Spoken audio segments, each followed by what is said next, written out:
Shalom and welcome to Mitzvah Torah. This year's entitled, Why do Sephardim not have had the Yichud at their weddings? So the serious ramifications. We all know Ashkenazic wedding, there's the Kedushin and the reading of the Ketuvah, then the chuppah consisting of the Sheva Brachot, the canopy over the Chatan and Kala. Some of the men have a talit as well. Then we go to the Yichud room.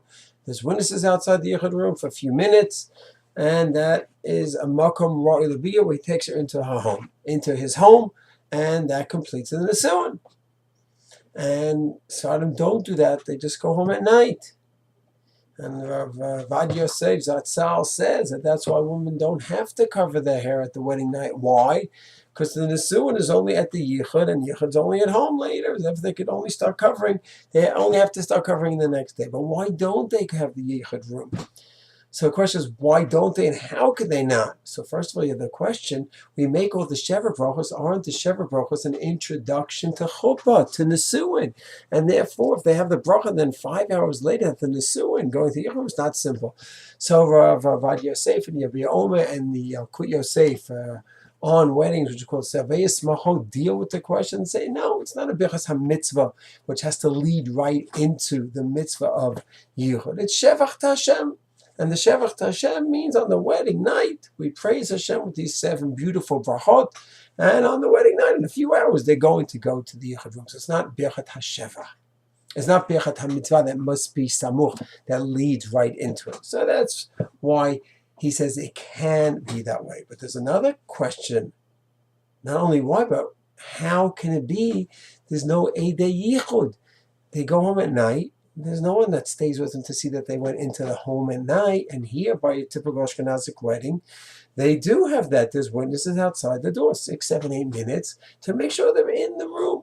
And it's a makom that's his makom, that he's bringing her into his makom alone. There's no one in the room. And that's Yichud, with witnesses. So once again, Rav Yosef quotes Shitas that say that we do not need Yichud. We do not need Eidim, witnesses for the Yichud.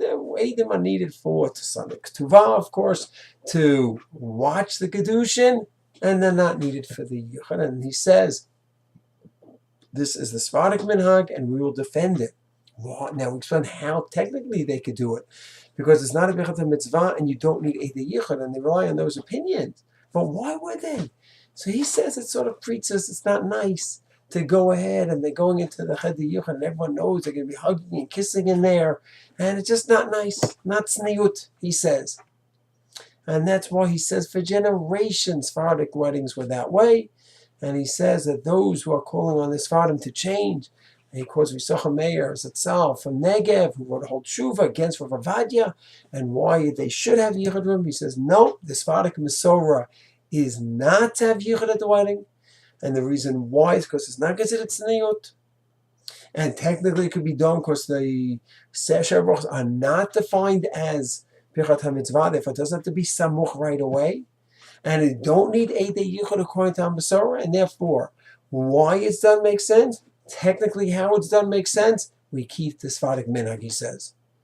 And those who want to argue with us, you can have your own shita and follow the Ashkenazic minhag.